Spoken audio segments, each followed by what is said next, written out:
The strange thing about betrayal is that it rarely arrives as a dramatic explosion. Most of the time it creeps in quietly, disguised as something harmless. A message, a memory, a name that suddenly appears in conversations more often than it should.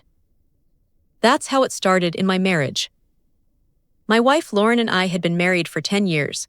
Our life together was stable, comfortable, and predictable in the way most long marriages eventually become.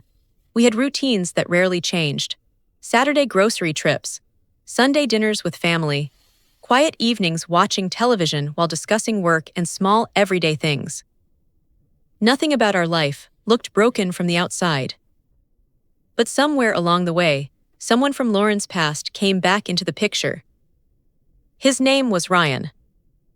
Ryan was Lauren's ex-boyfriend from before we met. She had told me about him early in our relationship. According to her, they had dated for a few years, but eventually realized they weren't right for each other. At least, that was the story I believed. For years, Ryan was nothing more than a name from Lauren's past. Someone who existed in old memories, but had no real place in our present.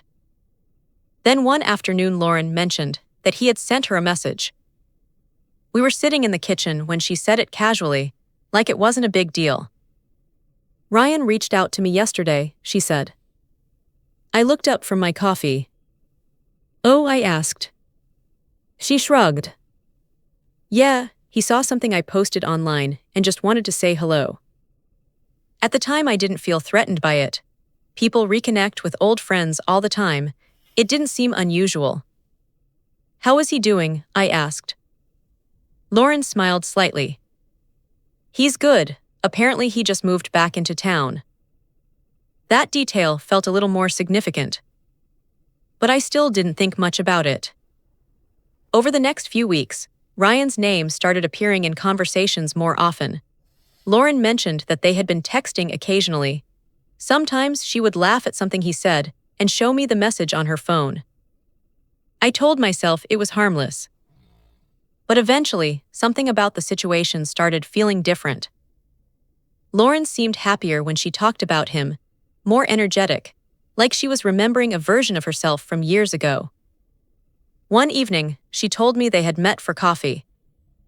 It was just to catch up, she said quickly when she saw my expression. How long were you there? I asked. Maybe an hour. I nodded, trying to keep my reaction calm. Inside, something uncomfortable had started growing in my chest. Still, I trusted my wife. Or at least I thought I did. Weeks passed, and Ryan slowly became a regular presence in Lauren's life again. Sometimes she would go out to meet him after work. Other times they would text late into the evening while we sat in the same room.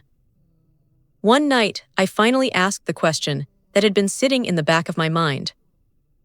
Do you think it's a good idea to spend this much time with your ex? I asked. Lauren looked surprised. We're just friends, she said. I know, I replied carefully, but it still feels a little strange. She sighed. You're being jealous. That word ended the conversation immediately. I didn't want to be the insecure husband who tried to control who his wife could talk to, so I stopped bringing it up. But the distance between us had already started to grow. Lauren became more distracted at home. Sometimes she seemed impatient during our conversations, like her mind was somewhere else. Then one evening, she told me something that finally forced the truth into the open. I'm meeting Ryan tonight, she said. That wasn't unusual anymore. But then she added something else. He wants to talk about us. The way she said it made my stomach tighten. What does that mean? I asked. Lauren hesitated. He thinks we ended things too quickly years ago. The room suddenly felt very quiet. And what do you think? I asked. She didn't answer right away. That silence told me everything I needed to know. I don't know, she finally admitted. I nodded slowly. That was the moment I realized my marriage had already changed in ways neither of us wanted to say out loud. Lauren left that evening to meet Ryan. I spent the next few hours sitting alone in the living room, thinking about everything that had happened over the past few months. Every conversation replayed in my mind like scenes from a movie. By the time Lauren came home later that night, I already knew what she was going to say. She sat down across from me at the kitchen table. "We talked for a long time," she said quietly. I waited. Then she said the words that ended my marriage. "I think I need to figure things out with him." For a moment, I felt completely numb. "Are you saying you want to leave?" I asked. Lauren looked down at the table. "I don't know yet," she said. "But I need to see where this goes." That sentence told me everything I needed to hear. She hadn't chosen me.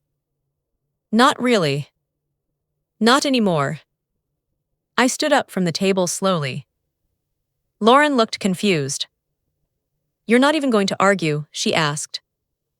I shook my head. "What's the point?" I said calmly. "If you're already wondering whether someone else might be the better choice, then the decision has already been made." She looked like she wanted to say something else, but I didn't give her the chance. I walked upstairs and packed a small bag.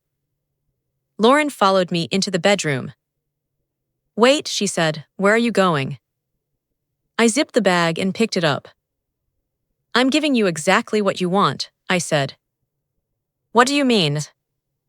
"You want to see if things work with him," I replied. "So go find out."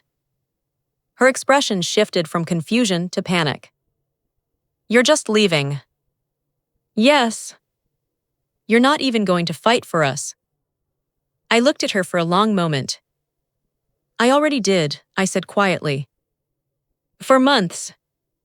She didn't have an answer for that. I walked past her, down the stairs and out the front door. Lauren called my name once as I stepped outside. But I didn't stop.